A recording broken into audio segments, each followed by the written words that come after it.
Good evening, good evening, good evening, and welcome to the Reel McCoy. I'm your host, Meffistoe, and always with me, my hetero life mate. All my feelings, how are you, good sir? I'm doing good. How you doing, buddy? I'm good. What is the Reel McCoy? The Reel McCoy is a weekly movie podcast where we ask you to go watch a movie, you watch it, come back to us, and we break it down and we spin it all around on the old comic book rack. Yes, I think that's the best line I could come up with throughout the years, right? Keep shopping it. Yeah, at least I didn't crack it open and destroy the entire intro. Anyway, True. we we out here in ye old what is it? Oh yeah, it's the Reel McCoy podcast. We here at Grand Central Podcast Station decided to have this month as a dystopian month. And if you've joined us the last couple of weeks, you saw us progress from Dark City into The Matrix, which are both a different kind of dystopian future. And now we're here with Mad Max 2, also known in the United States as, in North America as The Road Warrior. Road Warrior. We'll get to why. We'll get to why. One thing that is kind of missing from our show, Stone Loki was supposed to be here as a guest, but apparently Houston had a storm issue, which I've seen a few. It's really bad down there right videos now. that were like in downtown Houston, and they were really bad, like really bad. So he's out for a few days. I think it started Friday, right? Friday or Thursday evening. And he didn't even do his like morning show scheduled, so he had someone else take over.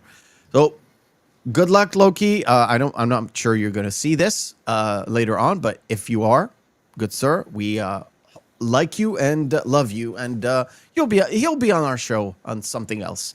But for now, Road Warrior or Mad Max 2. Feelings. How many times did you actually watch it this week?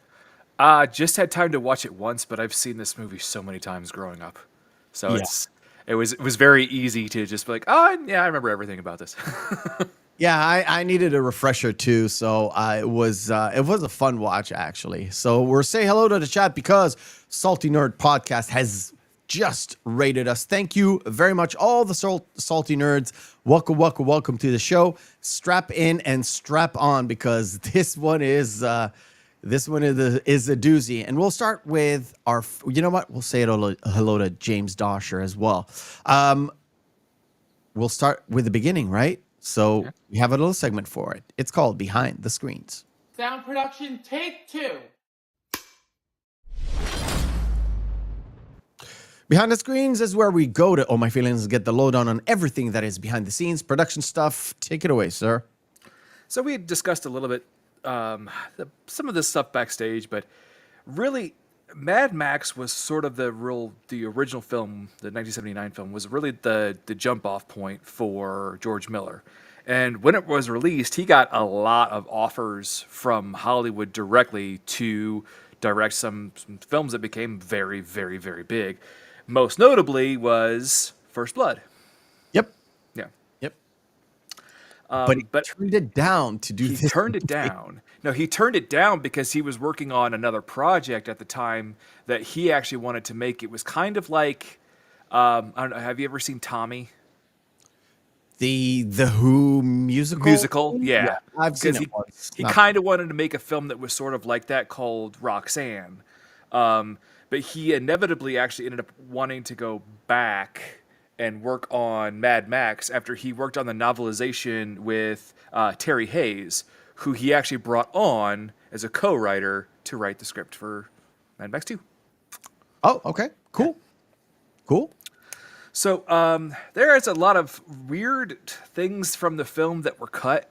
Most notably, there were multiple scenes that were cut because the original Australian version, in order to get an M rating, they had to cut them because they were considered too graphically violent for the time.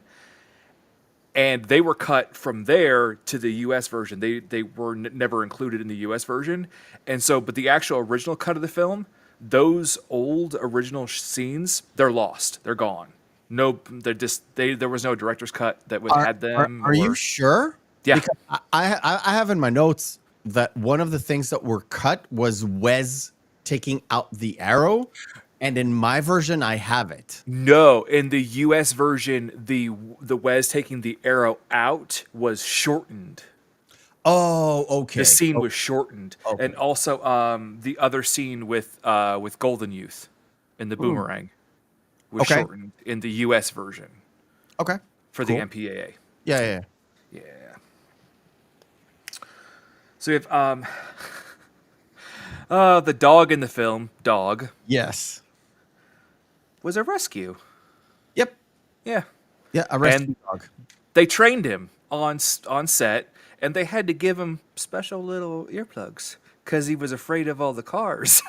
Yeah, and I thought I saw the lines like they gave him like earplugs, and I thought, well, maybe the explosions, but there aren't too many explosions, so that include the dog in the scene. Yeah, and it was just the cars. Yeah, the loudness of the cars. And he was actually eventually adopted by one of the crew members after they wrapped. Yeah, and the funny part is, he actually liked Bruce Spence. Oh, he loved Bruce Spence because they had to actually dub in him growling because Bruce Spence had to play with him with his scarf in order to get him to try to tug and pull on it. Yeah, he didn't really bite him or snap at him because he actually liked him. He liked him a lot.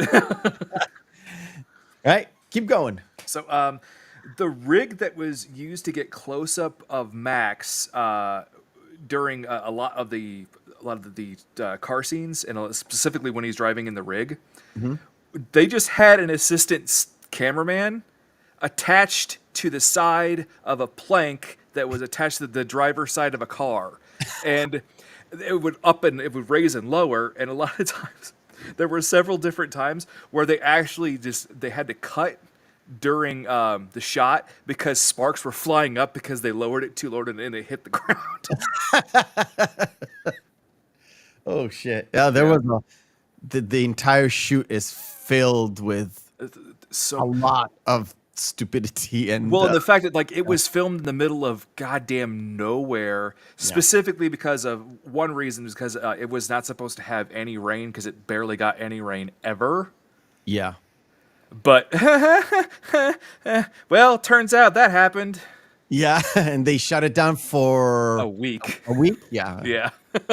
But they did get one shot in there, which is I like to call it the Zion rave scene of Mad Max. Oh, that. Well, it is what it is. It is.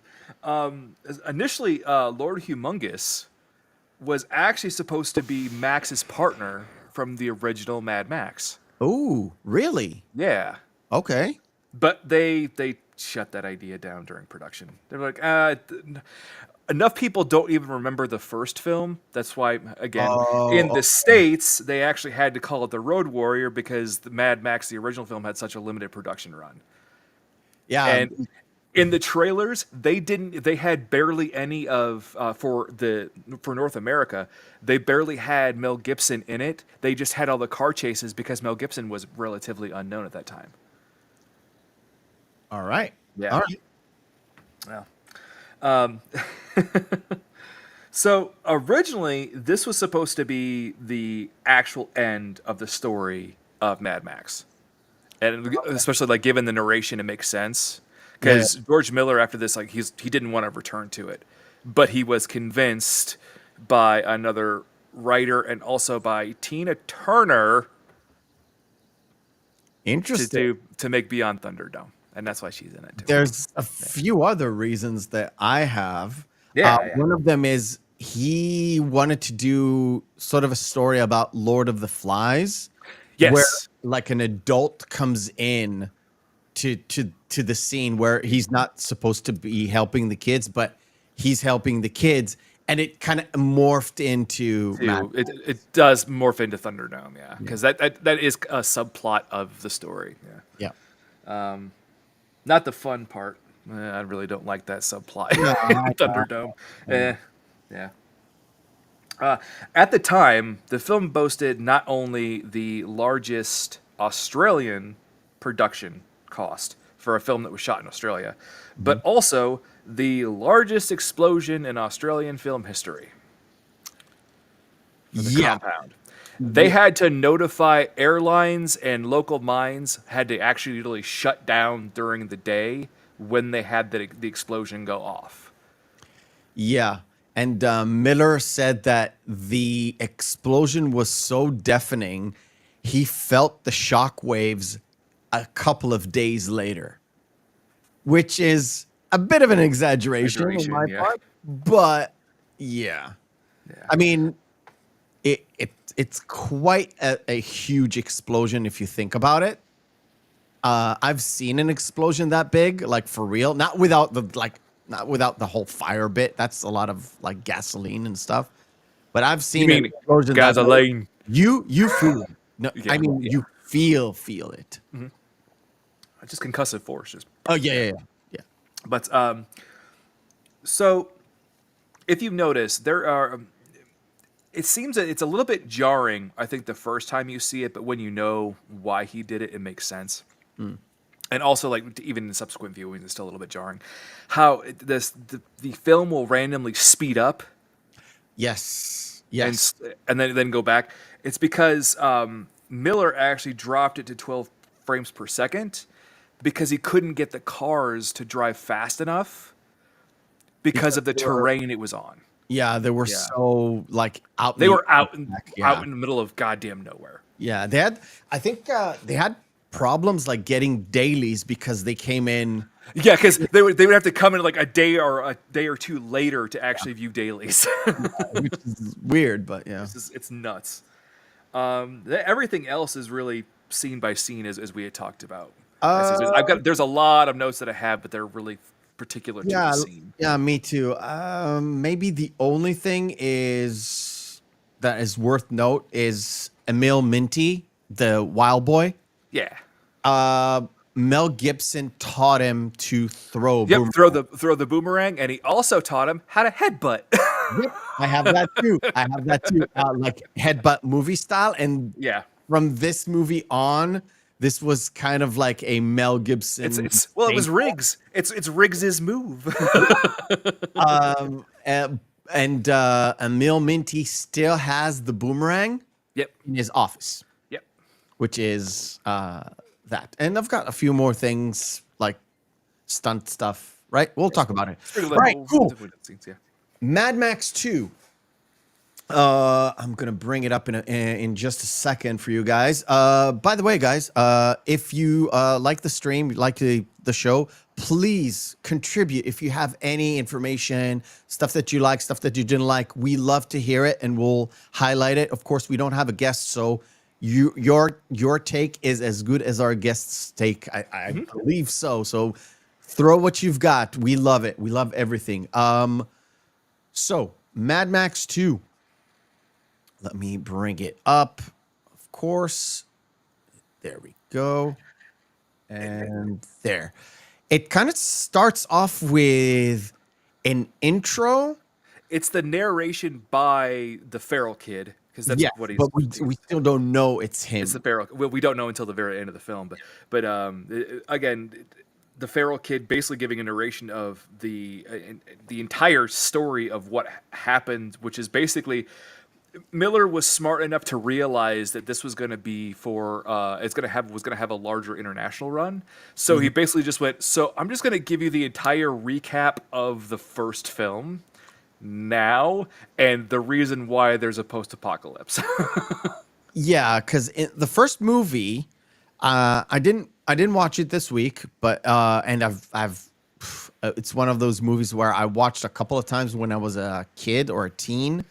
And never really touched again, because Mad Max, although it is an iconic Australian film, kind of very iconic film to begin with, is not the best. Even George Miller, the director of both, kind of said, I wanted to do so many things, but I was so limited in budget. Budget and by the studio too at the time, that was the head of production there was just like, no, we don't have time to do that. You can't do that. And he actually, Miller's gone on record saying that he hated making that movie. Yeah, he even had to work as a doctor, like filling in shifts in order to actually fund Mad Max, like original Mad Max. So when it came to doing this, he thought, well, the first one had a limited release. Nobody actually knows who this character is. Plus, in the first movie, we didn't even have budget to explain what the hell happened. And because they didn't explain what happened, they had to find some sort of a backstory. And the backstory is what we get here. And if you really want to know a little bit more, it's more elaborated when it comes to, I think they had like a comic book or something where they explained that Mad Max, in terms of timeline, was about a few weeks after this whole sort of nuclear war, where there were still cops doing cop things, but Mad Max 2 is about 5 years after the It's Mad Max 2 Road War is at 5 years after. And then what's really weird is Fury Road is 15 years after the Road Warrior, and Thunderdome is somewhere in between. But they had to explain everything that is like why Max is doing this. Basically, why is he such a loner? And they had to show the scene where his wife and kid kind of get run over by these hoodlums, basically. Because I think that was Toe Cutter. I think that's the name of the. Yeah, I think so. Yeah, I think so. Weird kind of the proto Lord Humongous, I guess. Yes, kind of.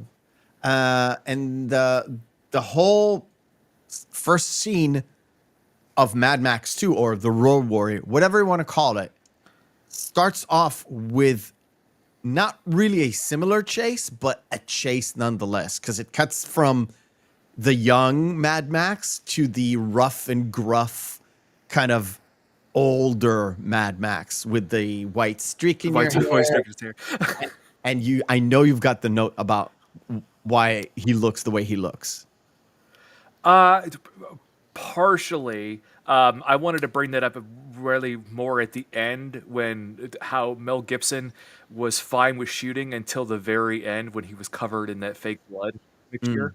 Because that fake blood mixture was sort of like, it was like carnitine or something like that, and coffee grounds. And the way that it was, and he complained to George Miller like, I hate this so much. And Miller didn't believe him until he put it on for a day, and it drove him absolutely up the wall. Yeah, but I'm talking about like why Mad Max looks the way he does, because his like jacket is missing, because in the first movie it got ran over by like a bike, I think. I'm not sure. I again don't remember. And he's got a brace over his knee because I think he got shot or something. Or I can't remember. It's been so long since I've seen it was either he got shot or he got ran over on that specific leg. Guys in the chat will tell us. So he has that brace. So everything that the way he looks in terms of outfit kind of correlates to what he went through in the first movie. And that kind of starts you off with this movie. Now, you've got notes about the Interceptor for sure, right? Some, yeah. I have. But there are a lot of, because it depends on the source, because there's conflicting informations about the Interceptors. Because one was telling me that someone actually tried to save the actual drivable Interceptor, because they had really destroyed most of the props, the prop ones that looked like it or looked akin to it. And I know also that the one that they actually have in Planet Hollywood, that's a total fake. Yes, yeah, that's true. Okay, so I amalgamated what I've got for the Interceptor. Well, I'm gonna put Mr. Gibson there. So they had a couple of Interceptors made for the first movie. One was completely destroyed. Yes. But all the cars from the first movie had to be towed and crushed, or supposed to be. Then apparently one of the production assistants said that it's important to save one of the cars. So he saved it, but he didn't do anything to it. He just saved the car. And when he heard there's another production going, he said, well, I've got this Interceptor. And the production team got it. They refurbished it. They had to work on it. And for this shoot, they also had two cars. One of them was completely destroyed. Okay? Yeah. And I don't know which one was destroyed. The original one from the Mad Max or the second one that was used for this movie. That's where the information is kind of sketchy. But the one of the two that they used in this movie actually made it to the car museum in England. The original one is in England right now in a car museum. Okay. The name of it is I don't remember. It said the Car Museum. I was kind of hoping to see it in Vegas, but I didn't. Yeah. As an aside too, why did again, some of the set dressing in this film is very odd.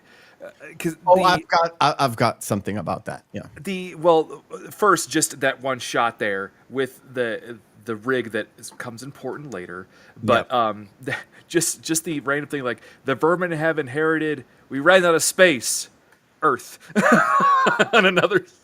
Yeah, it's kind of the whole backstory is kind of a weird if you like read listen through it. It kind of seems like. But the whole point is the guy narrating the story of the apocalypse has never actually seen what was it all about. So you don't know which country attacked which country. It's only suggested. Remember, this is 81 that this movie came out. It's kind of implied that it's the U.S. versus the USSR. Sort of like the East Bloc versus the West Bloc. Kind of.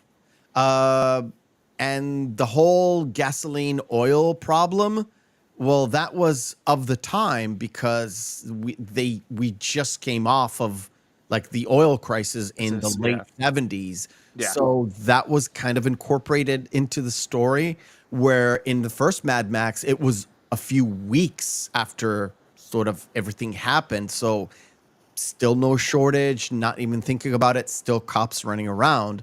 And now that we're 5 years afterwards, it's much more of an issue. See, and also, like, I can understand that there being a potential fallout just by going through winds and everything, eventually reaching Australia, but I can't imagine anyone bombing Australia. And in 1981, it just didn't make sense geopolitically. Yeah, I know. It's kind of weird that they hit Australia. You would think that Australia would be like the last nation standing. Well, that in Switzerland, because Switzerland's sitting around like, "Ooh, what was that noise?" When all the bombs go off.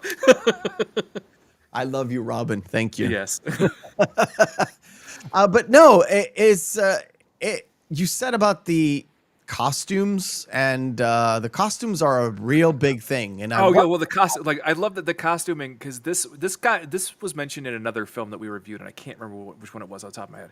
But they went to bike shops, they went to S&M stores, they went to thrift stores in order to buy all the gear.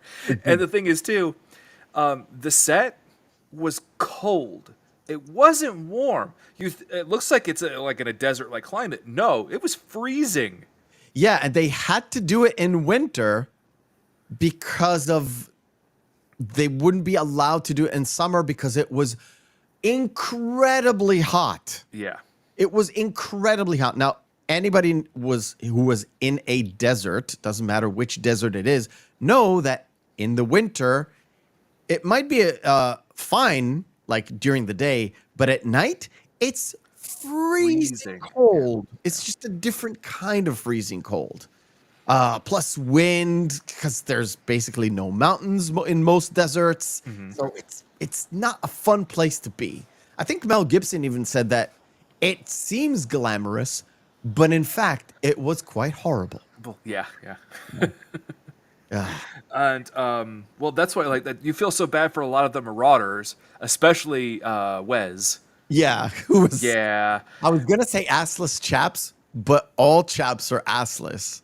I think Gibson had a nickname for him, but I didn't write it down. Yes, it was Barometer Bum because it's at certain points times it got so cold his cheeks were like purple. And it's so crazy. You know who the actor is, right? yeah, it's Vernon Wells. Yeah, but he played another very famous villain in Commando. Yeah.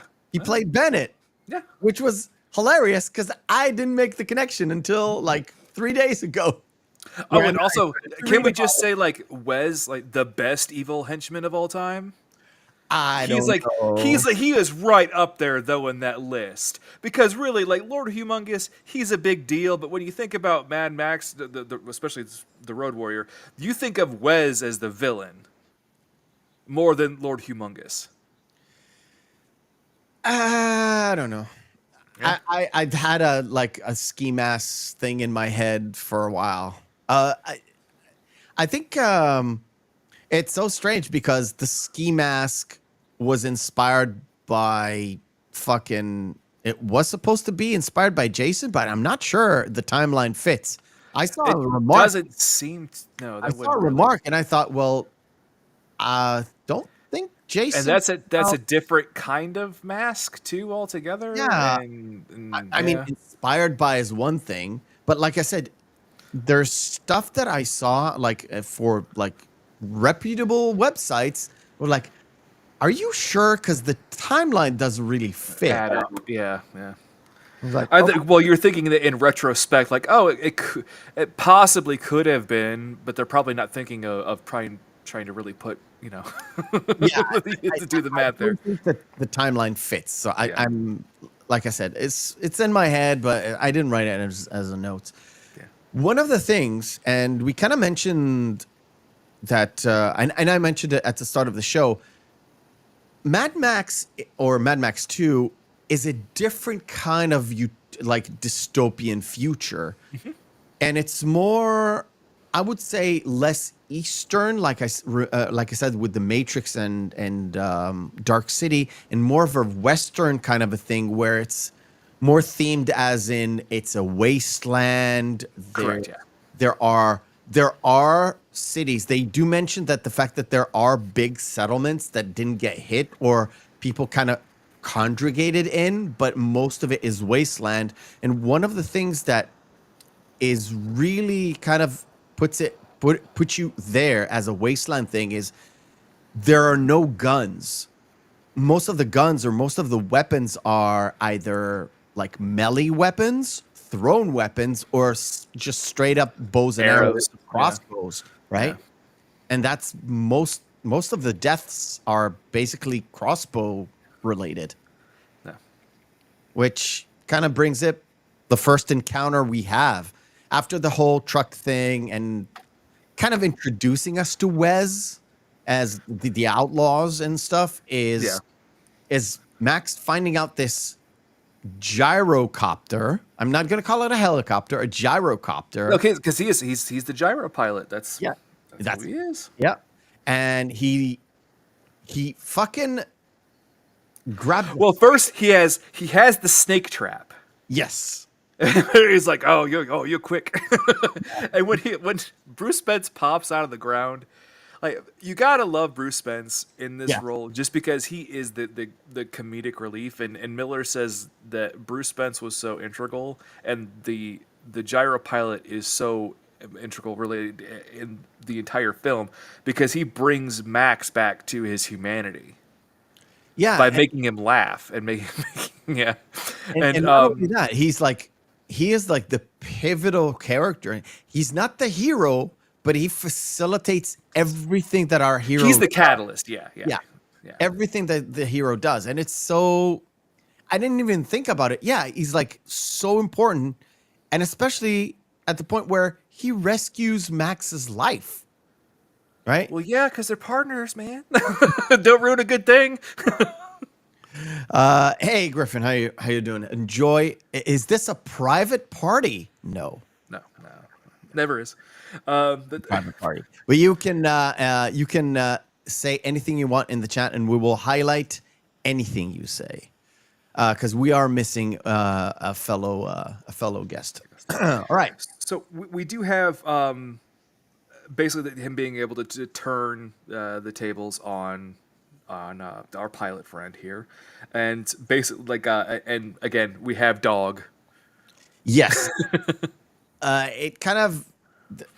It really didn't introduce the dog in the chase scene, but we do get a full-on introduction over here, right? It's the point of it's to give us a little bit more of who Max is or was in the past 5 years. What did he have to deal with? How did he train his dog? How does he make sure to cover all his bases? We get introduced to the gun. The gun that was introduced in the first act and blows up in the third act, which was the car bomb thing. The car bomb, yeah, which is the setup and payoff of the car bomb, yeah. Yeah, and introduced the fact that Max is so meticulous in how he works and how he can get away from a bad situation with the gyro captain, right? And what's funny too is this happens once in this scene and then once at the very end with the feral kid reaching for the shotgun shell.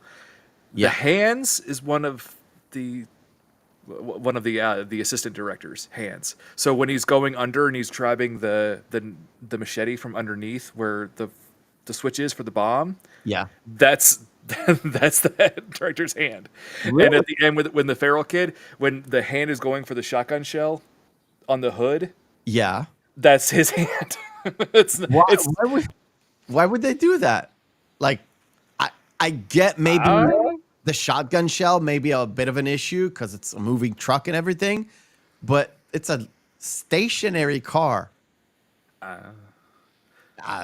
Maybe the original shot didn't work out and they didn't want to redo the entire scene, so they just did that.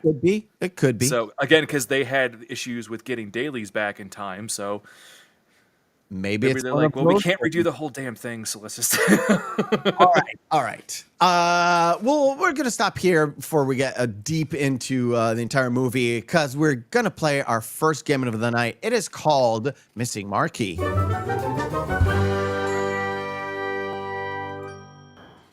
Missing Marquee, to the uninitiated, is where we take 10 posters of movies, have their text written off, and we display them in All My Feelings, and the chat will have to guess which movie this is. Chat, I've set the entire stream on ultra low latency mode. I don't know what is the effect of that, but it is at the lowest latency I can have so we can interact as soon as you see it. But All My Feelings here is a champion of these things. So I wasn't really, I'm tired and I don't know, we'll see how it goes. I thought we were going to have Loki here. So. All right, let me set everything up. I need to do this and that. And this. There we go. Fantasia. Fantasia is correct. Is that Godzilla versus Gojira? Versus... I can't remember that monster's name now. You know what? We'll leave it to the chat. It's not Mothra. It's close to what you said, but not exactly. I want to be exactly. Yeah. It's one of those... it's a poster I got from Flickchart. That's why it's such a... it's a bit low res, but it's a really good one. Yeah, I've seen this one, too. I just can't remember the name of that monster. We've got silence in the chat. This is... Tom was here. I mean... well, that would be unfair. Yeah. This is Godzilla versus Ghidorah. Ghidorah, yeah, okay. Yep. Fuck you. You know how much I hate James Bond. I know. I have absolutely no idea. You know I don't. Do you know who this is? The actor. He did only one James Bond. Oh, no. It's not Levinsby. It is George Lazenby. It's Lazenby. Thank you, Griffin, on Her Majesty's Secret Service. Service. Griffin, you know about me. I don't know anything about James Bond. I don't like it. That's Sling Blade. Sling Blade is correct. Oh, it's Stuart Little. Stuart Little is correct. The Birds. The Birds, correct. Oh, Revenant. The Revenant. Nope. I always forget the name of this movie. This is... Who's the actor? That's Robin Williams. Robin Williams. Yeah. This is the second movie he's ever done. Nope. This is one after Popeye. Chat, please. I know this has popped up before. I missed it then. I still have not seen it as much as I love Robin Williams. Oh, so no. No, you've never seen this? No. Oh my God, it's so good. Yeah. It's not Fantasis. James is a little bit behind. I think he was trying to say Fantasia back there. I know. I think it's a Yeah. bit. Maybe he's watching like half replay, but yeah, it is with Glenn Close, and I think James is way behind because he's on Godzilla still. Yeah. This is World According to Garp. Yeah, never seen it. Another James Bond movie. Griffin, this is all you, buddy. Yep.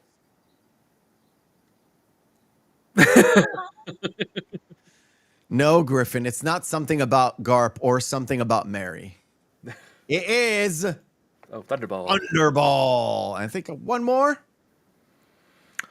Oh no, I don't remember this one. I've seen half of this movie. I did not. I have not. My seen kids this before. love it. I've seen half of this movie, and I really didn't like it. I know the plot of this film, but I've never seen it. It's one of those, this was DreamWorks, right? It is Zootopia. Zootopia. This is not DreamWorks. This is Pixar. Oh, it was Pixar? Mm-hmm.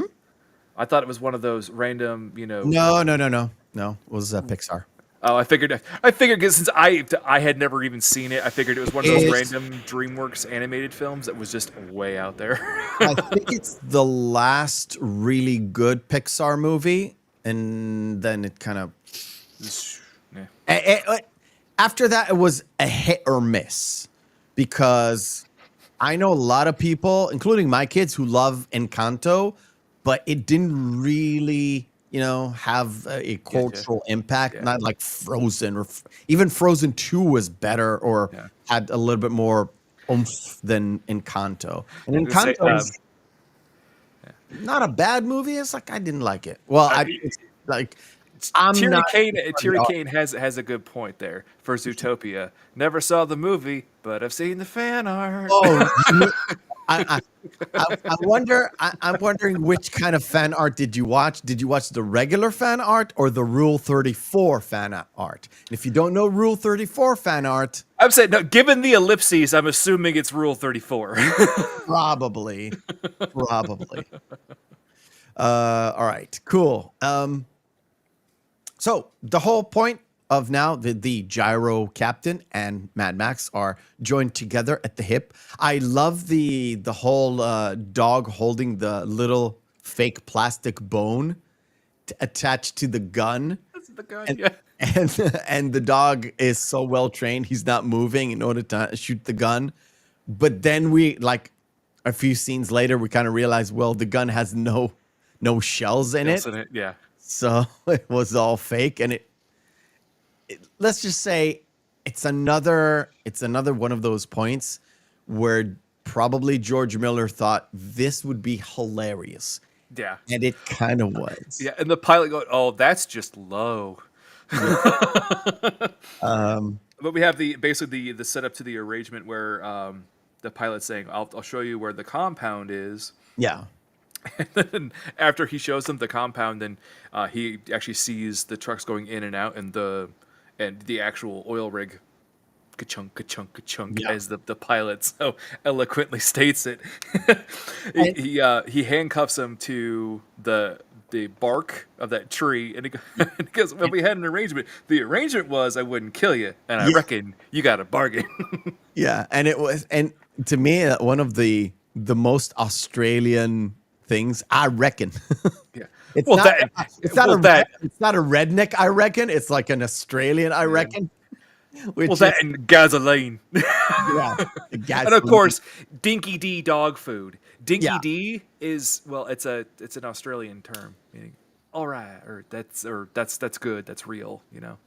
Oh, okay. It's like Dinky D. I didn't have. I didn't know it was. I thought Dinky D was like, we can't really have a real brand, so we'll just make up a brand of our own. Oh no, it is. It's a fake. It's supposed to be fake, but it's just like a term. It's like a turn of phrase. Oh, so the Dinky D is just, this is like good for you or It's something? good. Yeah, it's like it's like Okay. a positive thing. I again didn't think it had any meaning at all. I just thought it was like hilarious to whoever came up with it. I love the fact that he has like Max had this, this net of like a ghillie suit net. Yeah, over the interceptor. Yeah. But at this setting, it would be so obvious that somebody's actually there. It's just, it's something that you put on that you don't have any. This is 81, of course. Yeah. You don't really have any experience with that thing. It just looks nice or looks cool. Well, it looks like, I get it, because the car's camouflaged. It's like that'd make it almost stand out even more. No, I mean, look at this. It just stands up. It's not even covering nothing. It's just, it's like look, there's a tent here, right? Yes. And then we have one of we have one of the bits that we have the pilot in first pulling the wooden spoon out of his jacket, Yeah. and then later with the telescope. Oh, I wanted to have first before this is like the night before. What I wanted to have this is why they wanted to have it like in a deep desert. So when the cars start to move or the vehicles start to move, you see sort of that trail of dust.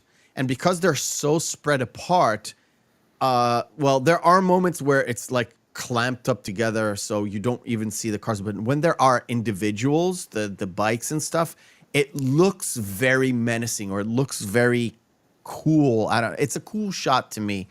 Well, and it's also playing off the fact that like this is again 5 years after the giant war that basically destroyed absolutely everything. So this absolute desolation makes sense.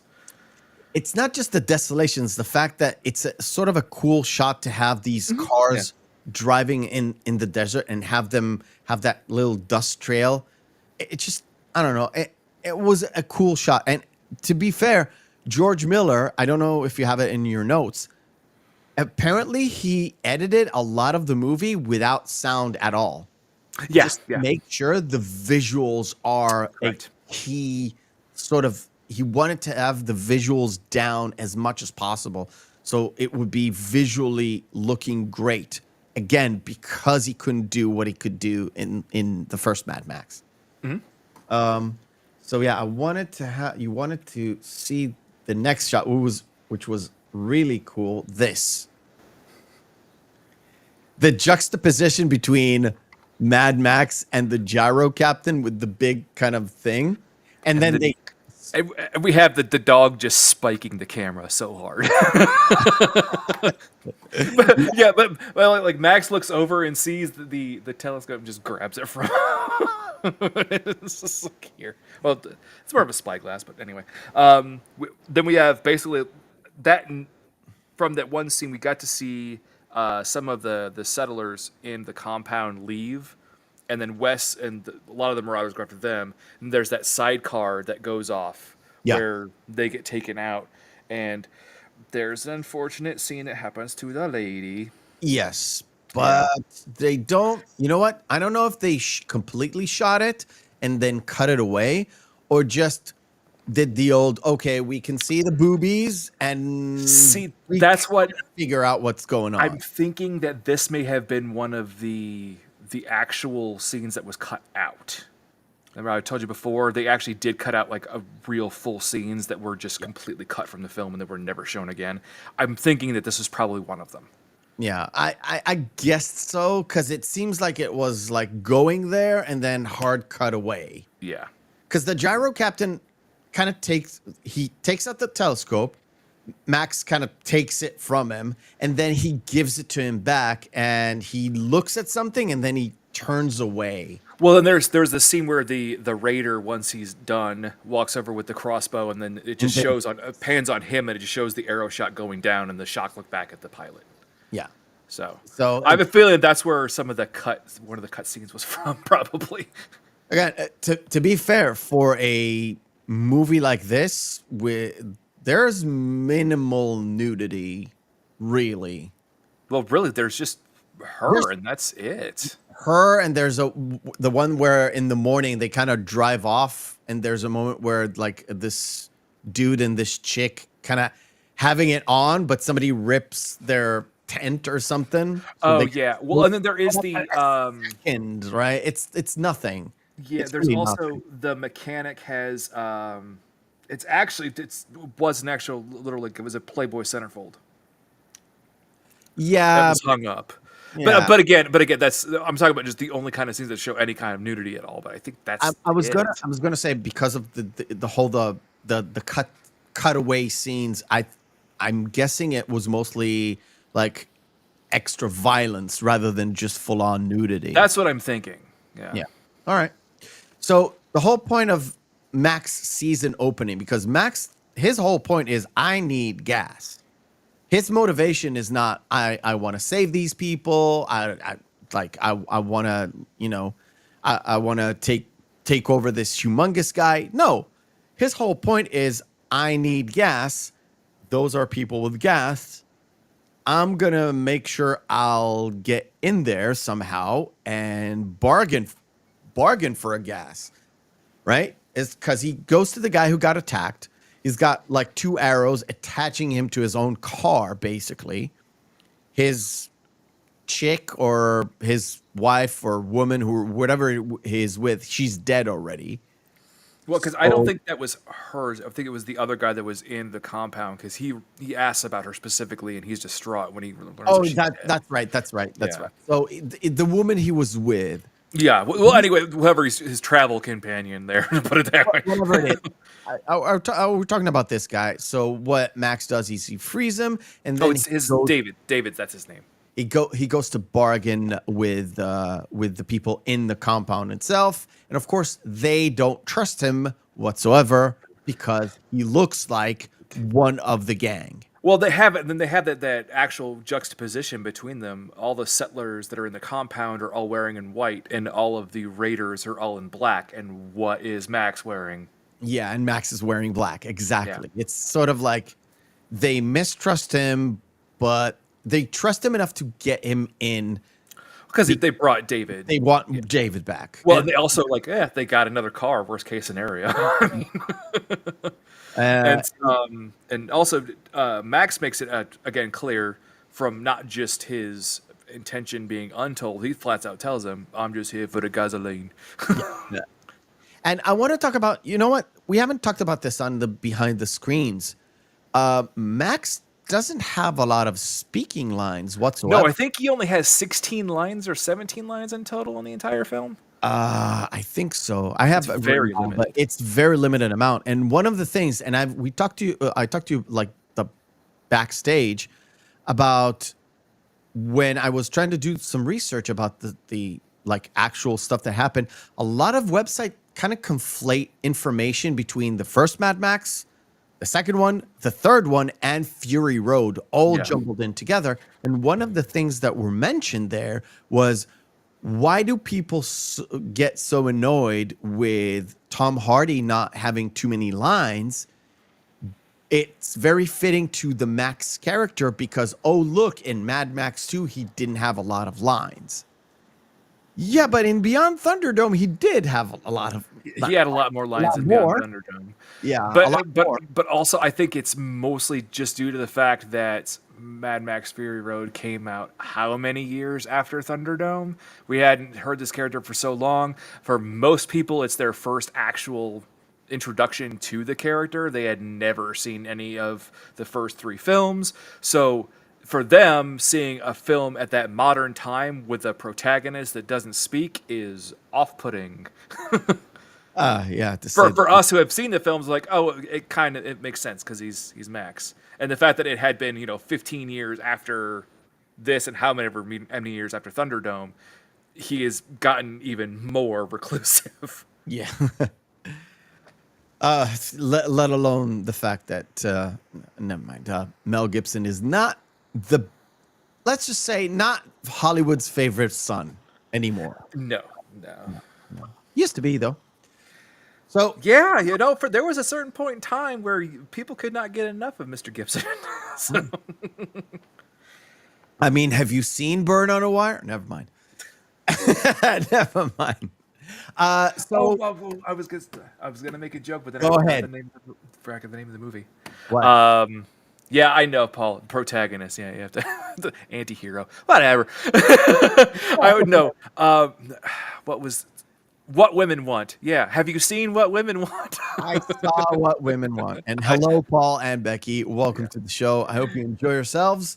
Now, once Max is in, he kind of tries to bargain with them, and when he does get in, he kind of gets double crossed, right? They're like, yeah, we're gonna keep your car and fuck you. It's like, whatever deal you had was with him, and he's dead. So sorry.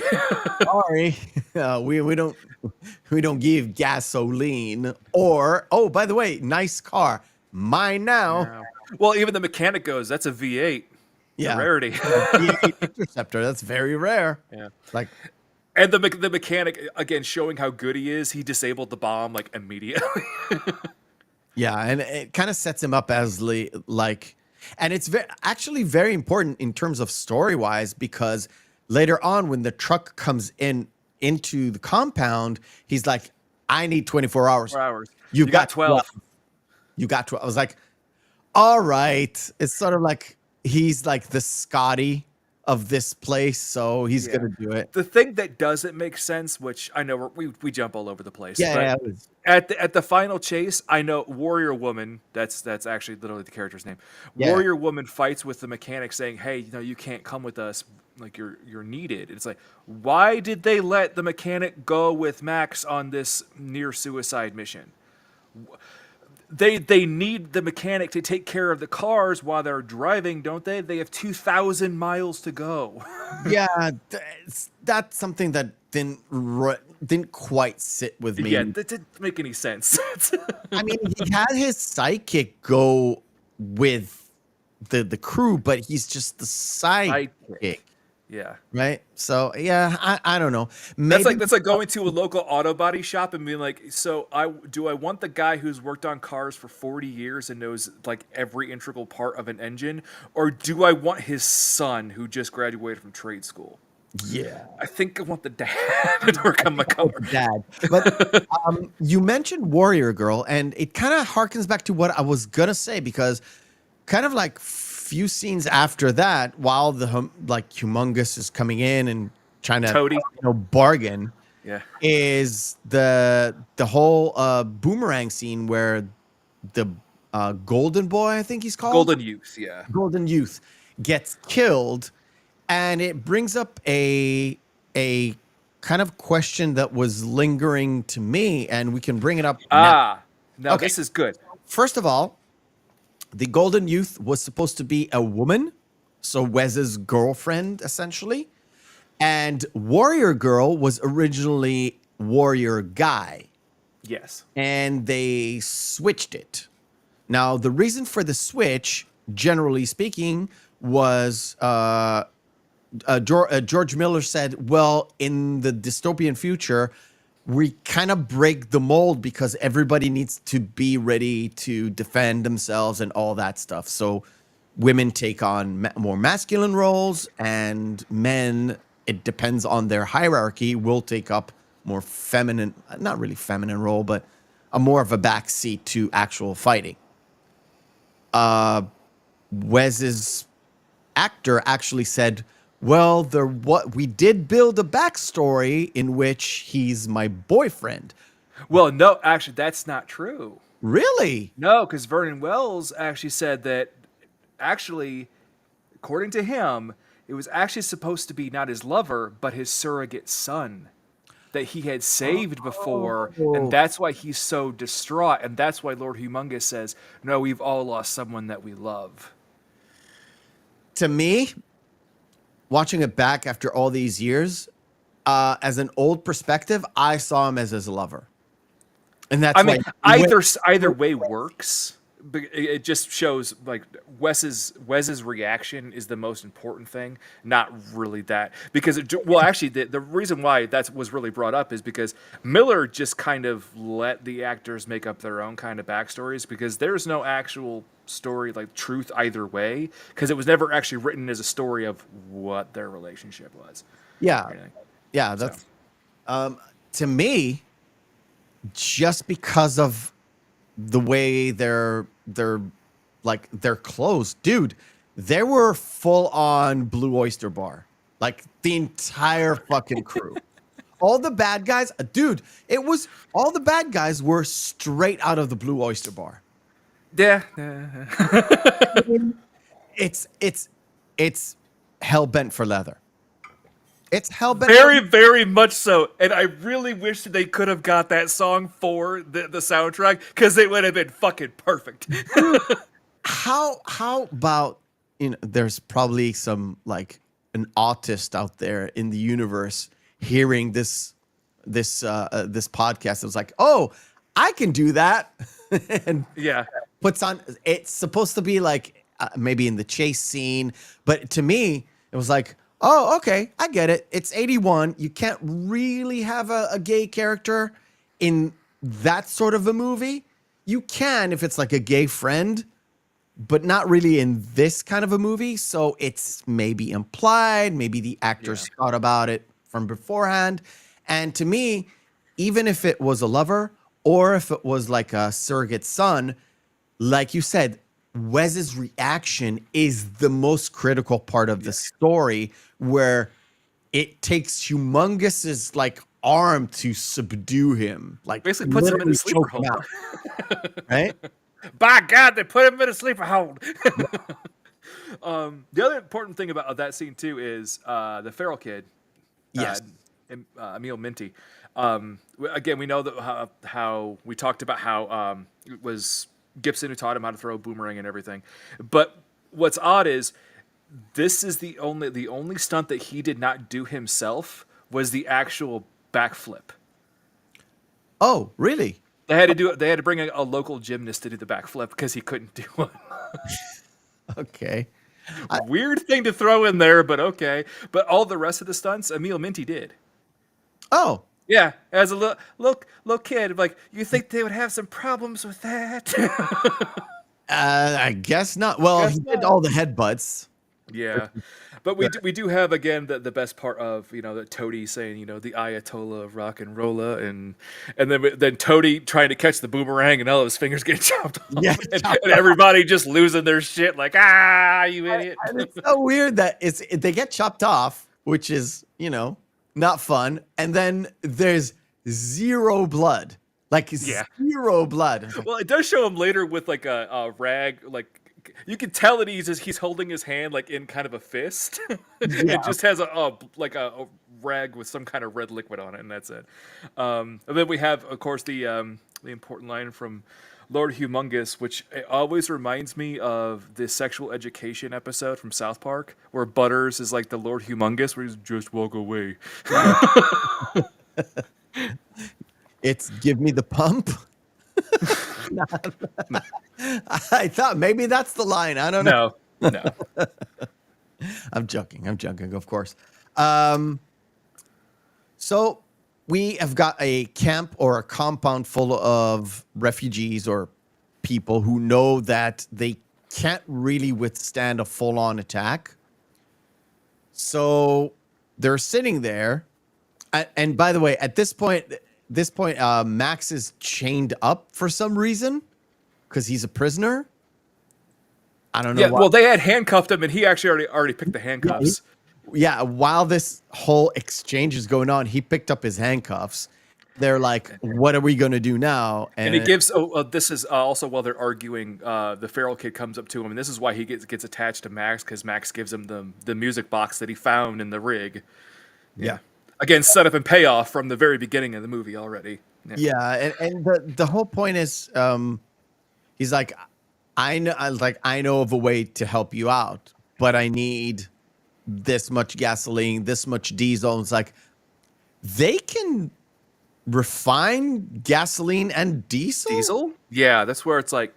This is where it's like it caught me off guard because they said they can pump the oil or they're like black whatever, but they're in that compound. There's no. They didn't even build an area where they can say, well, this is where we refine it to It's get. like, again, like that's not a refinery. Yeah. It's kind of weird, but yeah. You kind of have a lot of you have to give a lot of suspension You of have to disbelief. suspend your disbelief because yes, it's a dystopian future. Yes, they have like a few chickens and a small patch of like. And again, later when they come running, when they're all trying to get ready to leave, get the pigs.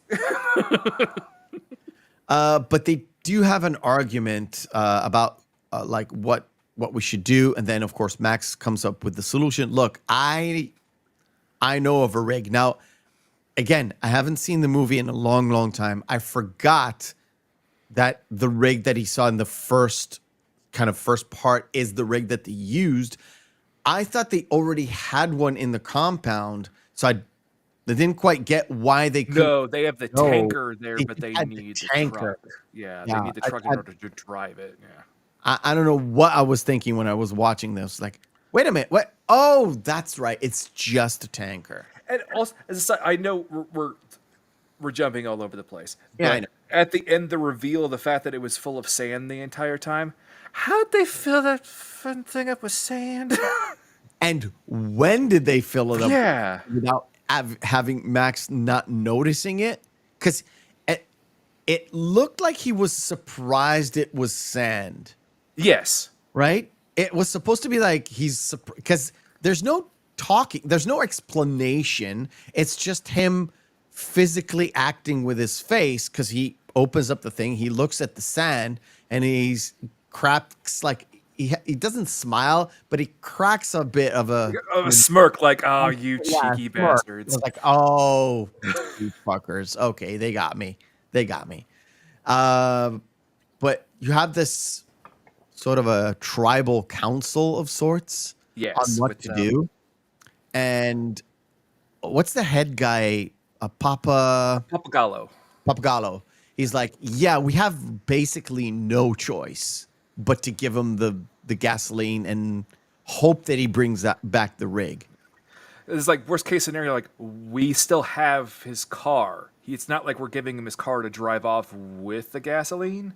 He's just getting the gasoline basically on a stick. Yeah. What's he gonna do with it? Walk until he finds a car? Yeah. That's what they're assuming. And that's what they're assuming. The fact that he just goes out with this, this stick with tanks, and I was like, how is he going to walk all the way to the truck? He drove here, not walked. Yeah. But And of you course, remember he finds the the gyro pilot, captain. yeah. And also in between Help. there, we have the scene where he's walking at night and he nearly gets caught. And the feral kid, who's the first time, pops up and saves him by making basically, I would assume, just dingo noises. Because it is the outback. Yeah. Although we don't see any dingoes or kangaroos of any sort. But Well, it is the post-apocalypse. I'm assuming they probably all got eaten. probably. I mean, it is implied that this gang or all the gangs are kind of resorting into cannibalism. Yes. But again, it's very implied, not really. It's like, oh, these guys are cannibals. Make sure you don't get killed by them because you will be eaten. Mm-hmm. Because they do leave bodies behind, but they also take prisoners / bodies to eat with them. Yes, like when we have the one part we kind of skimmed over a little bit when Humongous and Toady, the first time they show up there, they have the two settlers there, and then we have the defiant one who's saying, don't give them any, don't give them anything. And at the end of the film, he ends up getting squashed because it was literally a dummy with at the end there. That's why they had wraps over it, because it was a dummy with a watermelon on top. Yeah. Because why not? Why not? But still, it's like you just left them tied to the front of your car for what reason? It's got to obstruct your vision while you're driving, man. Hey, he sits up top and he has a lot of nitrix. For some reason. For some odd reason, it was like, oh, wow. You thought Fast and Furious was awesome. It's so fun. And they used it a couple of times, if you notice. I was like, oh, you've got a lot of nitrox. A lot nitrous. It's like, where did you get that? And how do you determine when it's important to use it? Anyway, so Max kind of gets reunited with the gyro captain. They go back to the copter itself. And this is where they saw one of the bodies, and Max kind of gets a single shell. And the gyro captain is sort of like, oh, the whole time? Yeah. Well, and also the snake bit, because I trained it. I'm gonna eat it. It's a good thing though, because again, thinking back on how the dog actually liked Bruce, they were probably playing with that sort of the fake snake, right? Like the sort of, it's like playing with a cat on a whatever. Well, it's like playing with a puppy with a toy. I mean, that's what it is. I mean, and then so what's interesting is they get to the rig and everything, and he does end up just freeing him, because it's like, hey, just do whatever you want. Yeah, it's like, but where are you gonna go? We're partners, and it's a good thing that he stuck around, because he ends up throwing that snake up one of the marauders. It's later that caused the accident. And one thing we didn't talk about was, why was it important to have a helicopter rather than just a guy with another vehicle? You probably have that in your notes. If you don't, it's a very, very strange and very... I don't have that. I do have a note about the later scene when he saves him, but no. No. The reason why the gyro captain exists as a helicopter rather than just another guy with a car is George Miller wanted to have aerial shots to make it look beautiful. So they incorporated that into the story, and having like a reason why there's an aerial shot. That's how we explained it to the studio. By the way, didn't cost them as much money. And when they did use a real helicopter for the shots, it also doubled as a rescue helicopter with a truck. And when we do the truck scene, there's a lot of with that truck scene. Yeah, but it's coming. But speaking of the truck, the shots, what they actually have, they have the close-ups of Gibson driving. Mm-hmm. It's not him. So what they did is they got, because he couldn't actually drive it, he couldn't operate it. Oh, he couldn't operate the gearbox. Yeah, so what they did was they had the stunt driver get it up to speed, and then he would duck down, and then they would do the close-up. I love movie magic. I love it so much. Okay. Right. I want to switch over. So the chase, not the first chase, not the second chase, the first chase. There were a lot of stunts, a lot of them. Mm-hmm. One of them, I'm not sure it's this one or it comes up after, was with a motorcycle. That's at the very end when you can actually see, because one of the stunt. We can talk about it. Talk about it, please. Please. So the stunt coordinator in that scene when he was driving the motorcycle actually hit it at the angle, and he flew. His leg actually hit the car, and he spun out. Originally, a lot of people thought that was a dummy. No, that was a man fracturing his leg in multiple places. Yes. Yeah. Yes. And they kept the shot They because kept it because it just looks so damn cool. oh, this was awesome. He Now we got to get him to the hospital. almost died because Yeah. it was like a compound fracture and they were so far away from anywhere. Yeah. And that's why it was so important to have the fucking helicopter there. But yeah, it was terrible, but then Well, it and also with the so they trucks, kept it. with the truck flipping, we'll talk about that when we get Yeah, to the yeah, actual in there. But so we had that, and then eventually Wes gets inside the compound. Some of the Marauders get in. There's a little bit of a fight in there, and it was the I wanted to ask you something, and this is kind of adding to the fact that the Golden Youth was gay, was when you had a guy in a pink car, with the pink beard. pink beard, and I was like, I knew I was up to something because how do you get your beard pink in a dystopian? So also to be fair, where are these motherfuckers getting hair dye? Because half of them have their mohawks dyed. The people who had actual mohawks, right? Oh, they were for the longest time. They were actually embarrassed, and they would wear hats when they Yeah, they when wore weren't hats. shooting. Yeah, Because they didn't like having a mohawk because they were serious actors for some reason. But yeah, there's a whole altercation that basically Wes gets in. He kills the dude that was his wife was being molested outside at the very beginning. he shoots Papa Gallo in the leg. Gallo gets hit by him, and Mad Max kind of replaces Papagallo as kind of events turn out. But Wes manages to flip, literally with ass out. He managed to do a flip and get the fuck out of there. Well, that's really interesting too. As that scene, that's what inspired the guys on the poles in Fury Road that are swinging back and forth. Oh, okay. Was that scene because he grabbed the lamppost and swung out of the compound. Okay. And Miller loved the look of that shot so much. He's like, let's do it with people on while the car's driving.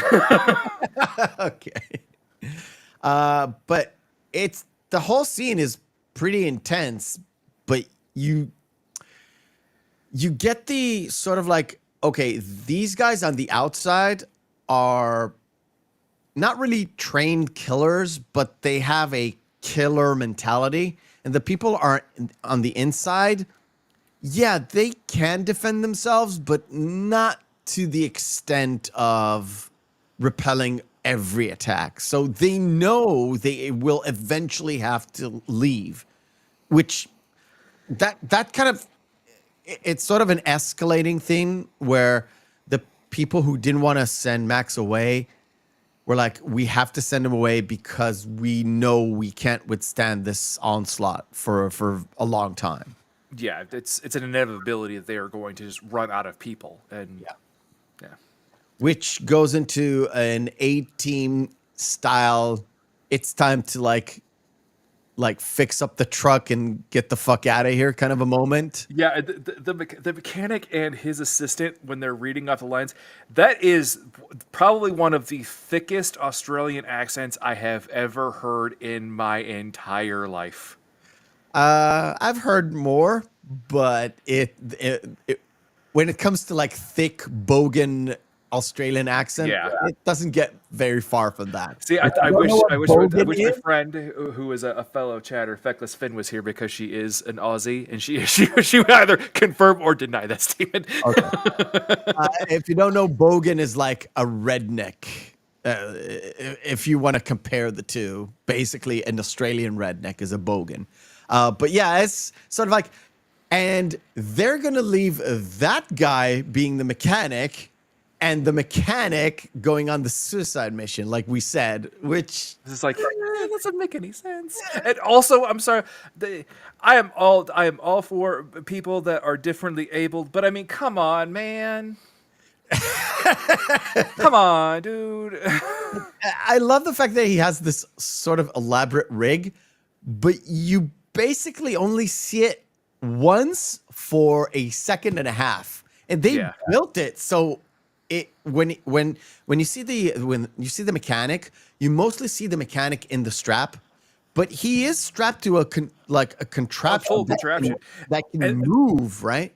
And they do show another thing too, where how they were able to move around parts in the engine too, because they actually have it set up on. This is at the later scene during the night later, where they actually have it showing where they actually utilize basically discontinued vehicles that are pushable to push it like a wheel as a pivot to move heavy objects like a lever. It's like, oh, that's a cool touch, Miller. That's and you know what's crazy? And this is like, remember, this is 81, shot around 81, because this came out like late 81. I think the last few shots were, I think I have the specific date because the truck chase was at the very end. Marked, I think, July 24th. It's a very specific date. Do you notice something in this place that is very familiar from a different movie, more iconic a bit from it? It's the Ecto-1. It's Ecto-1 right there. It's Ecto-1 right there. If you didn't notice it before, now you have. Now it's in your head. And when I saw this, I was like, shit, I have to have this. And I marked down the specific timeline to make sure we watch it. Because this is the whole, like I said, the A-Team getting ready to rig everything up. If you ever saw the A-Team before, you know what I'm talking about. Well, it's the setup of every action film where there's the setup to the big showdown or, the big confrontation where there's always the big planning phase. Yeah. Like it's most typically done in heist movies, but yeah. Yeah, kind of. The one kind of I'm going to say half subplot or maybe full on subplot is the medicine girl. I'm not sure. No, it's actually just this is called the captain's girl. That's what. Oh, really? Oh, yeah. So the captain's girl they have that whole interaction inside, and it's a few scenes, right? It kind of it starts with her being infatuated with him and him with her. And she's like, I'm going to go away with you on your gyrocopter. And then she has second thoughts and she joins the crew on the bus rather than on the gyro because she is so attached to them, even though she kind of is, like I said, not in love with him, but infatuated with him to a certain extent. Again, it's sort of a subplot that you don't really need in there, but it is there, which was okay, I guess. Kind of half expected a sex scene, but whatever. Well, if you were expecting a sex scene, let it go. No. I was going to talk about Warrior Woman and Max. There was nothing there, though. That did differ. The way she turned, not on Max's side, but on her side. I don't know. I was half expecting it, and again, it's all about how long it passed since last I've seen this movie, and it was like I was half expecting that angle, just a little bit, which gives her a reason to be on the suicide mission rather than help defend her people going on that 2,000-mile ride. And I was like, they had an interaction, but it wasn't like the captain's girl and the captain, right? Well, I think it was only done probably just due to the fact that Papa Gallo was part of that mission too. I think that's the reason why she went. It could be. No. Which again, Papa Gallo going didn't make any sense either, because after he wasn't driving the rig, it's like, why did they need another vehicle? Basically. To kill off the character. But so we have that, and then it's juxtaposed with One of the settlers gives Max some shells that he ends up losing, but then later Gallo gives him more shells. So it's like, okay. And then Gallo tries to convince him To stay to and stay and help, and and then help. also basically it's the whole setup of if you didn't catch it from the beginning, Max lost somebody that he loves, lost his family, because that's when he gets upset and punches Gallo. Yes. It's like, what? Did you lose your family? And yeah. Exactly. And the whole point is, once he brings the truck around towards Mac, and like we said, he is not a hero. It's sort of a reluctant hero, right? Yeah. He's not there. It's like, okay, I'm gonna bring your truck in, but the deal is I'm gonna get some gasoline. Once he gets his gasoline, I'm out. Like, you do what you want to do. Once we're out, I'm out. I'm done. And he just gets his gasoline, gets his car running, and he just goes. Well, and the pilot's even trying to convince him to say, but like, come on, man, we're partners. And but we also have the that's also juxtaposed with the scene that's shot on the outside with the Marauders and the Zion ray that I mentioned in the rain, and where Humongous is just like, I'm gonna die, you're gonna all die. Yeah.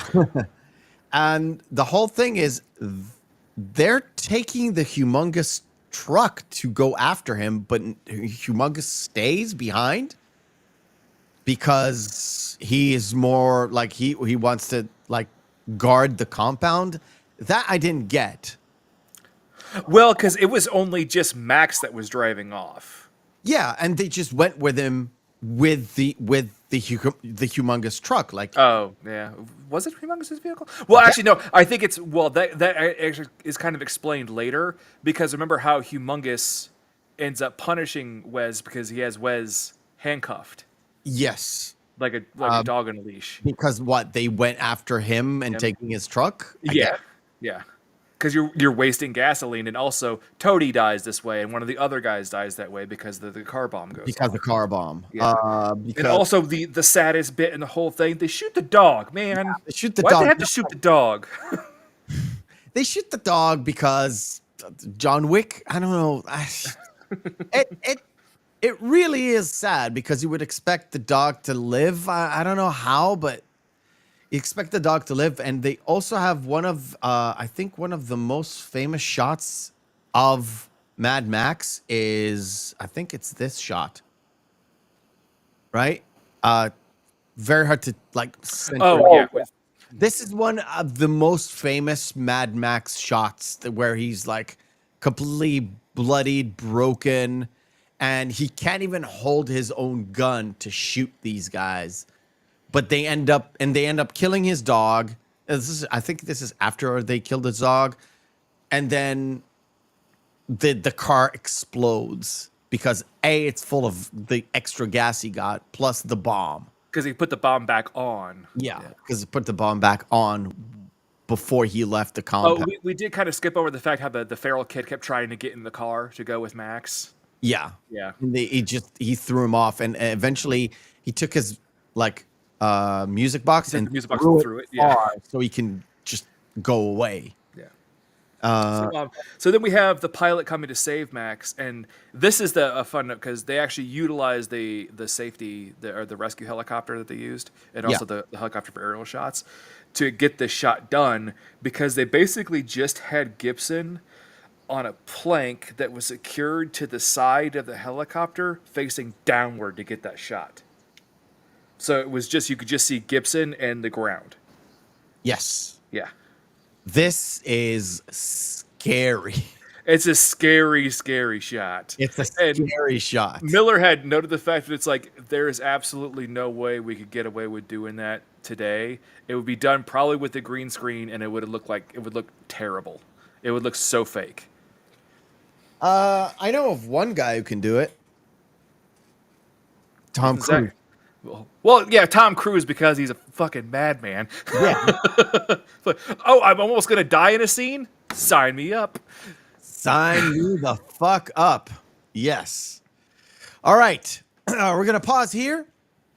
before the entire truck chase to do our second game of the night. Guys and gals, get ready because this is Screen Fighter.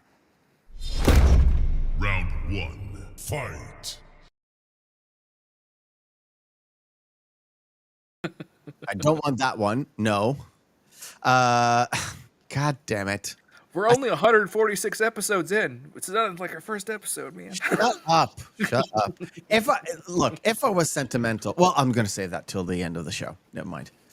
No, I've set it up from before. And now, of course, because, how it is, it is. We're going to do this again. Here we go.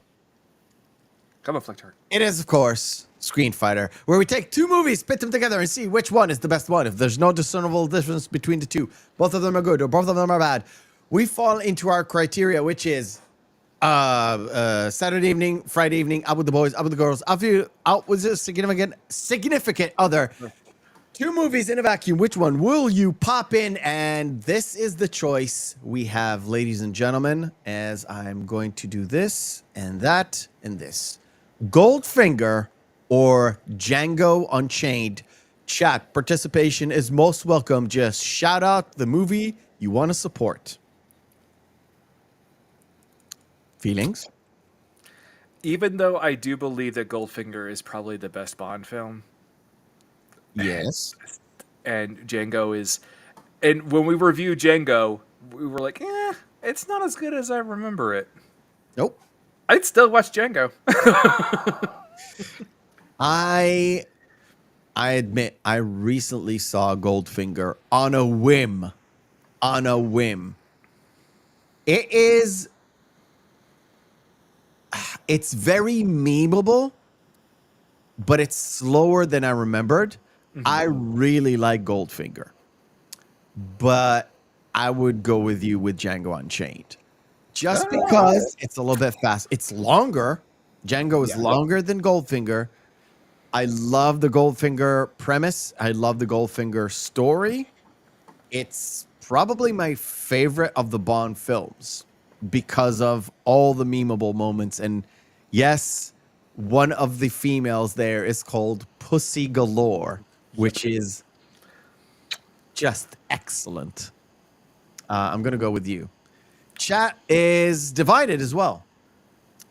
American Gangster or Rain Man? That is the weirdest Rain Man poster I have ever seen. I've never seen this particular poster. That is so out of context. It makes no sense. It looks like a bunch of if you were to see that poster, you think it's got some kind of horror film. Yeah. It looks like a bunch of fucking bullets or like cuts. Yeah. In every single poster I've seen, it's Tom Cruise and Dustin Hoffman looking like walking and looking like not at each other. Yeah. I'm going to go definitely American Gangster. Really? Why American Gangster and not Rain Man? Because I'm a sucker for gangster films and heist movies. So it's like those two genres, I really like that period in history when it came to this specific kind of subgenre. Okay. Don't get me wrong. American Gangster is really a legit one of the great gangster movies ever made. Yeah. Denzel Washington is fucking great in it. One of his better movies. One of his better movies, for real. I seen it on the way to the U.S. Oh, okay. Yep. I would watch Rain Man. Oh, fair enough. Any day of the week. It is really, really, really good. I remember Rain Man and Cocktail, both Tom Cruise movies, came out the same year. And I like both of them for two completely different reasons. But to me, it's Rain Man. And because I'm on the money, I'm going to pick the worst of the posters. Man on the Moon or Cocoon The Return? Feelings? It has to be Man on the Moon. I think it's one of the best biopics ever made. Agree. It's a fantastic movie. You, Me, and Dupree, or Honey, I Shrunk the Kids. Okay, You and Me in Dupree is just one of those, again, mid-aught comedies that just... it was made. Okay. Honey, I Shrunk the Kids is a classic for a reason. I hate You, Me, and Dupree. I love Rick Moranis, especially in this one. It's just so good. Yeah. Oh, the chat just jumped to me. Wow. Yeah. Easy. Wall-E or Blindness? I don't think I've seen Blindness, so I'm going to switch it over. Okay. Into the Wild or Wall-E? Okay. I believe Into the Wild is a much better film, but it's a film, like we've mentioned before, you watch it once and then you go, I'm done. I never need to watch that again. I agree. Wall-E is, again, it's a Pixar movie. It's not my favorite. I know it has a lot of heart. Yeah. I would go with Wall-E too. I would go with Wall-E. Thank you. The Family Man, which I have not seen. I know you have not. Oh, perfect. Escape from LA or The Last King of Scotland. You know what I've seen? Kurt Russell fucking trying to fucking surf away from a nuclear explosion. What were you thinking, Mr. Carpenter? I don't know what's going on, but the chat is so behind us. It's not even funny. Yeah.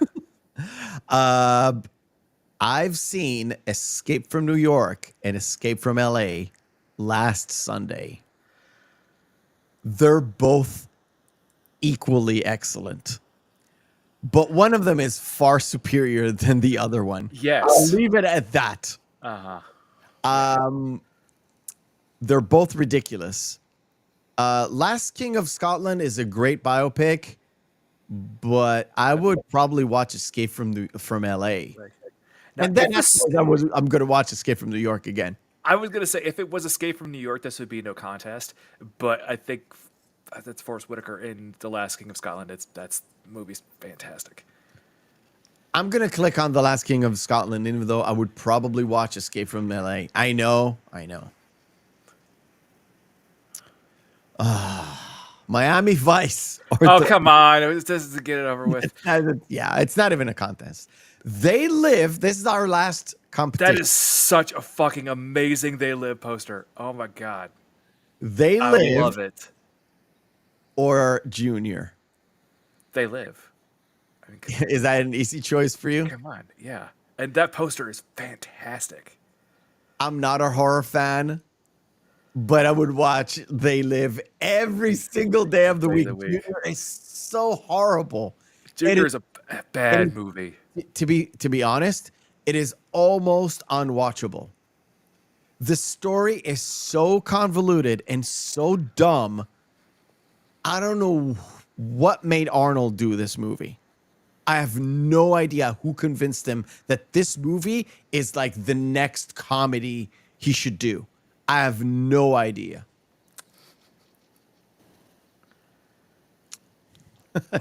Donnie Darko and West Side Story is such an easy choice for me. Yeah. That was Exactly, Paul. Exactly. Big. I'm all out of bubble gum. Exactly. And it's what Roddy Piper's, I guess, what, second best film? Kidding. It's his best. I was gonna say Hell Comes to Frogtown. If you know, you know. It's his absolute best. Of course I've closed the fucking VLC. God damn it. God damn it. Well, we know where we are. Yeah. So while you're setting that up, Yeah. I'll tell a little story about what happened during production while they were setting up for the final chase scene. Okay.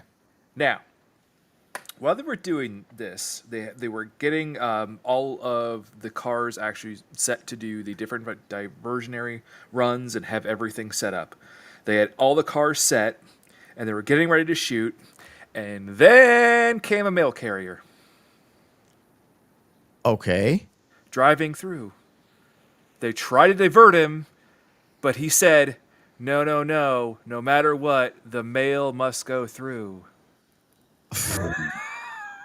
Newman, this man was not. Okay. Yeah. Okay. So it set them back what? How a day? No, I sent him back about 6.5 hours because they had to wait until he was completely out. Damn. Okay. Where am I? There we go. So Max got saved by the gyro captain comes in. You see him stretched out while the Papagallo is all about okay, we're gonna go do this, and he comes in and says one of his last lines, which is, "I want to drive the truck," and they just at first he tells him no for some reason, but then it's like, "Are you sure?" And it's like, "Yep." And they just let him drive the truck because why not? Like sacrifice him because he's nothing already, left to lose. yeah, he's hurt and he's all busted up. And the plan is this: the guys are As an aside, just on my own little funny note, I have it written down here just because it made me giggle. Wes on the leash yeah. when he's handcuffed there. For some odd reason, I just had the song by Korn stuck in my head. Why? Freak on a Leash. Okay. I don't know why, but that just made me giggle. I was like, I want to get to the specific point, but I can't really get to it. Nah, we'll leave it at that. I'm trying to give you some time when you find the scene. Yeah. I'm trying to find the specific scene, but I can't find So it. we also do have that set up too, where the feral kid is still trying to go with Max and eventually does sneak aboard. Yeah. Yeah, we do see him like he tells him to walk away, and he kind of sort of gets rid of him, but I think we kind of figured out that he's gonna come anyway because he was rebuffed once with the music box, but he's not gonna get rebuffed again, and it actually does eventually save Max, if you think about it, or Yeah. kind of gets to the point where he's saved because there was a guy who actually grabbed him by the shoulder, actually with a metallic hand, which actually stays there until Max kind of flips over. Yeah. Which they don't explain how it actually happens. I went back to see how Wild Boy gets rid of him, and you can only see him bite his hand, He bit his hand, yeah. but And that's when Gallo is driving behind him going, "Jump, jump, jump." And it's a good thing he didn't because Gallo just gets fucking murked by a harpoon. yeah.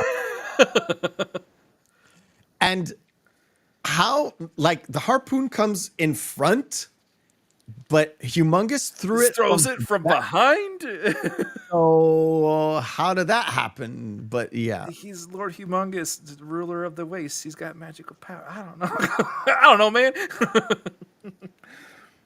So we do have a lot of that. We have it set up too, where we have the compound explosion. Well, Yes. that's all happening because the raiders see them all leaving, and then they're like, "Oh, we can go in now," and they're celebrating, and then kaboom. Now you said it at the intro, they had to alert the airways, like Yeah. planes and stuff, which I don't know why. Because from over ground, if they're flying over, they're just going to see a giant explosion in the ground and be like, "What the hell is that?" And try to report it to the FAA, like, "Hey, there's just a giant explosion." Yeah, and they had to alert them. So mines around this area had to stop Yeah. in order to not have it not have cave-ins in case of. Yep. It was that powerful, which only means they use so much gasoline for the fire. Yeah. Yeah. It's fun. It's fun to see stuff explode, Michael Bay style. And we do have as a side, we have several of the scenes where we have the grappling hook, where the grappling hook scene gets Yes. hooks on the guy in the back and pulls it, and the buggy flips. Yes, I want to try and get to that point. In, Yeah, in that what cut, about- if what you about- notice that it does a hard cut to the next scene right away. Oh yeah. Because Miller thought that one of the drivers was in there and got flung out. Oh, really? Yeah, he was terrified that he was like, oh, I just filmed someone dying. This is a puppet. That's a dummy. Yeah, in that one, yeah. Particular point. This is a Yeah. dummy. So, yeah. No, but actually in the buggy that's behind it. Yeah, That's yeah, what he yeah, thought. Yeah, you're talking about the guy behind this guy. Yeah. Because there is, they do flip around a lot. There's a moment where one of the bikes is a bit too close. By the way, it's the same guy who got revealed with the naked chick. The same guy gets supposedly under the truck and gets mauled by the truck itself. But when you see the part where the motorcycle goes under the wheels, you can tell there's no There's no one there. It's just the bike. It's just the bike, which, again, it's movie magic. You have to suspend your disbelief. So it's fine. And we have we have the whole bits with Warrior Woman and I know this is cruel, but the mechanic, when he gets set on fire and just starts patting himself, I just start laughing. I think it's hilarious because he has the dumbest look on his face and he's like, I'm fine. And what was she thinking to Trying to go to him, and he has a bag of water, so he was able to put the fire out on himself. exactly? And I was like, why?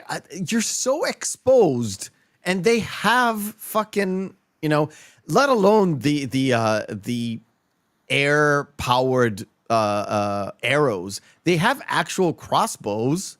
Yeah. So sort of, you're a warrior woman. You're supposed to know these things, but no, she gets shot up and she collapses into the barbed wire and all that stuff. It's a bit of a. Well, then the mechanic too. The mechanic's trying to go after him. Like, dude, I'm sorry, she's dead. There's no point trying to go after her, and he dies because of that. Yeah.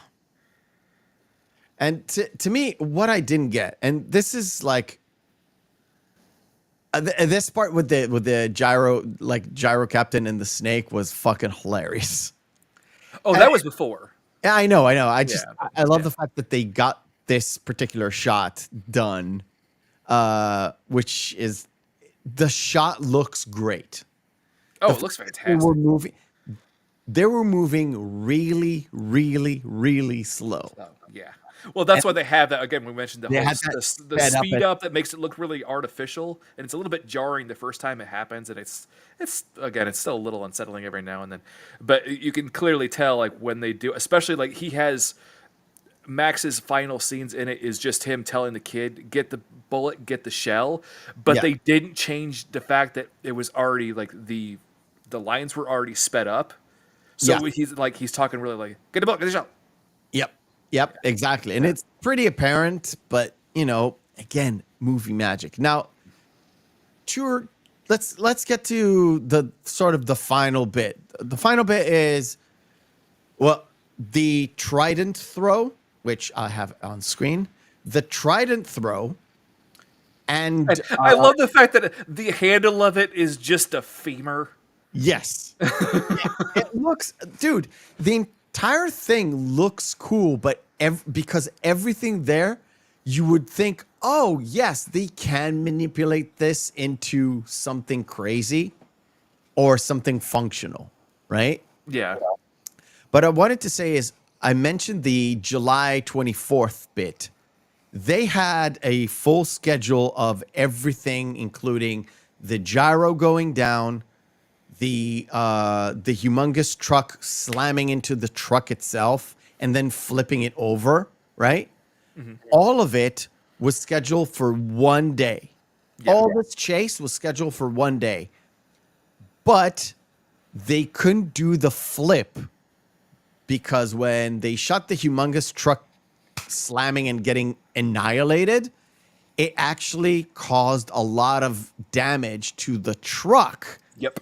And they couldn't use the truck to flip over because it would be completely unsafe. Yeah. Well, and also too, when they actually did do the full flip, the stunt driver couldn't eat for 12 hours beforehand.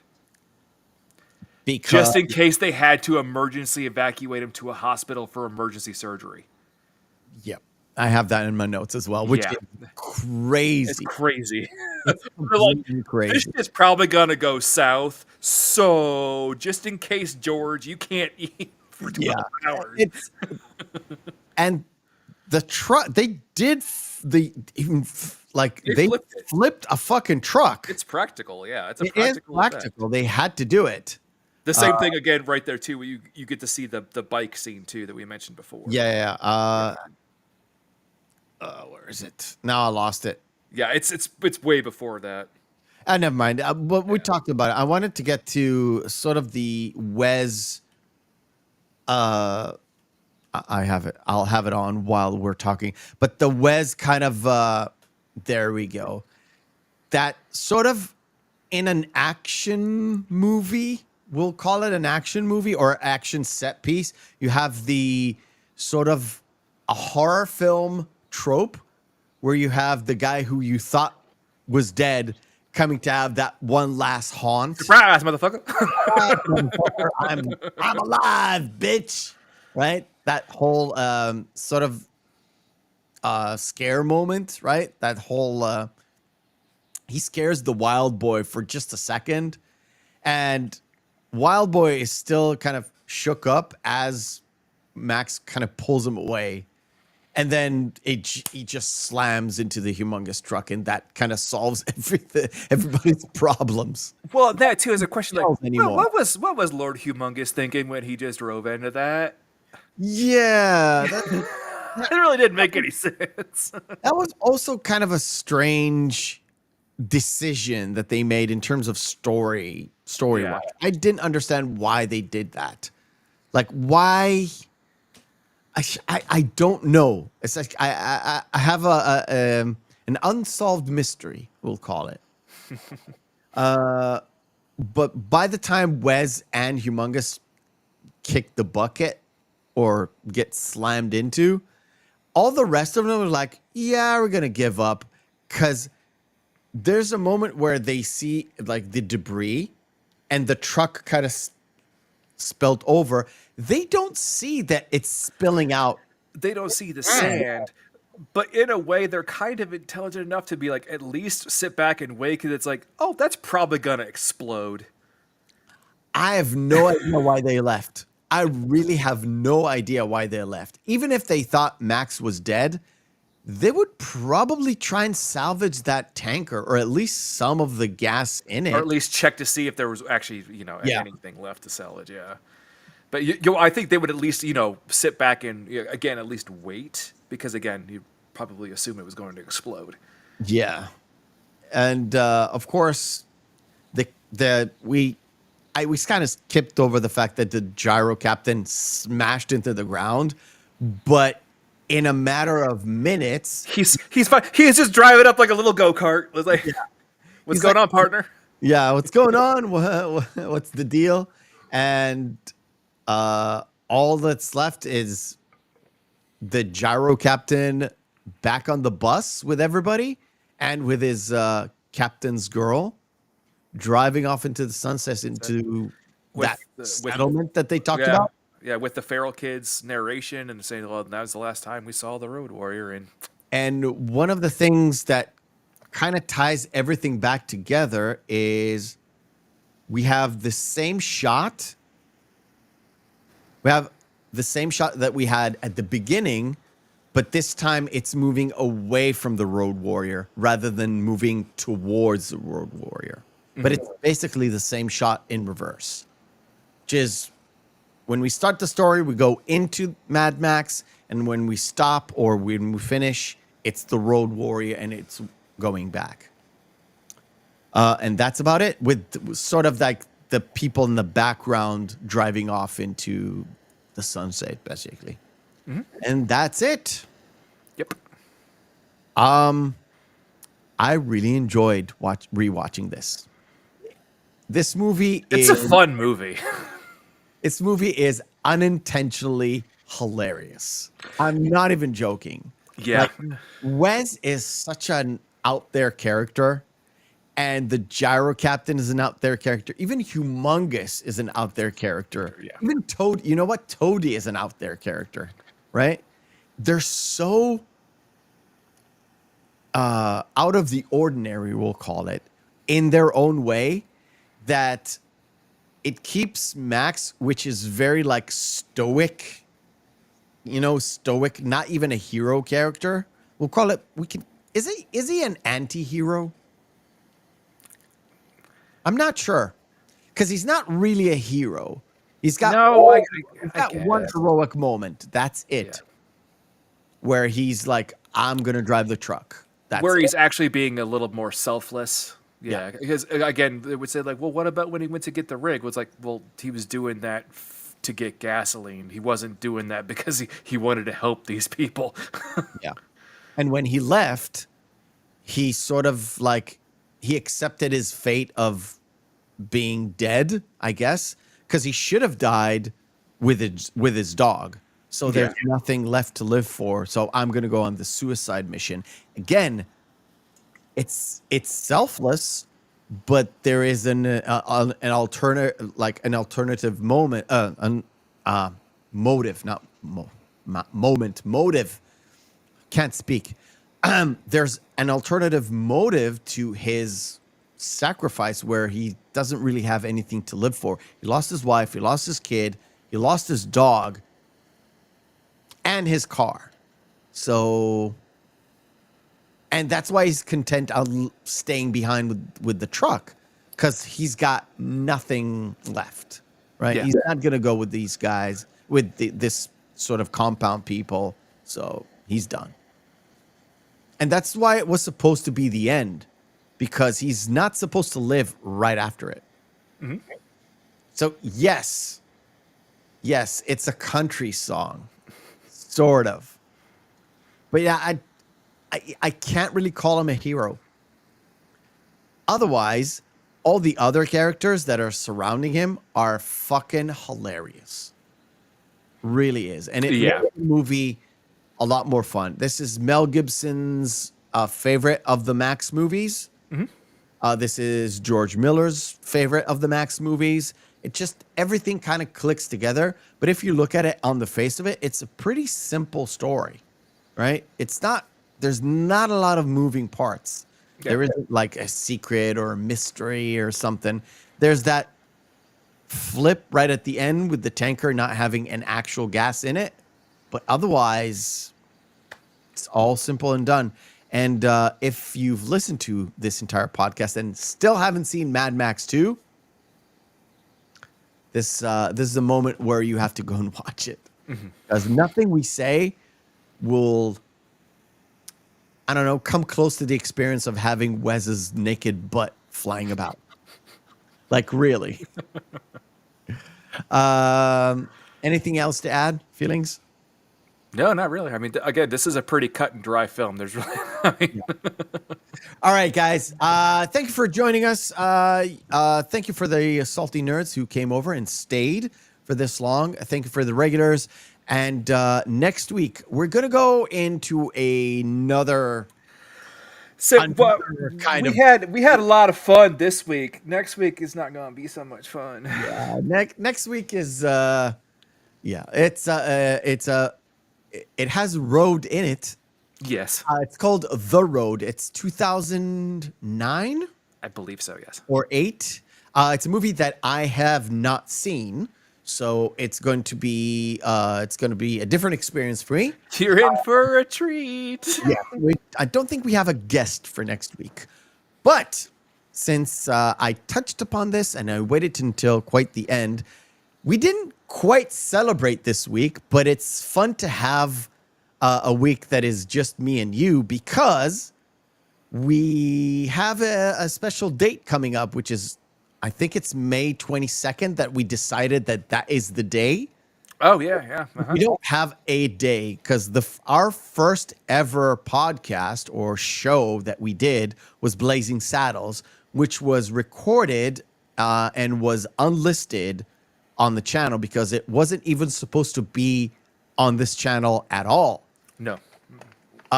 So in fact, even though we're at 146 episode, this is our kind of third year anniversary doing this show. Yep. It kind of crept up and I didn't even notice. And I only noticed yesterday. And I didn't even mention to you anything because, I don't know, I would rather celebrate the 200th episode, which would probably come up at the 4th year rather than doing this. But yeah, happy third anniversary, I guess. It really crept up on me. Yeah, I know. So it's been a lot of fun doing this, and I expect to do this for as long. It is fun to do. Yep. So next week, guys, watch The Road, and I guess we'll see you next week. I was And saying, remember, get some Kleenexes because you might cry a little bit. oh, don't do this to me. All right. Remember, guys, hope is a good thing, maybe even the best of things, and no good thing ever dies. We will see you next week.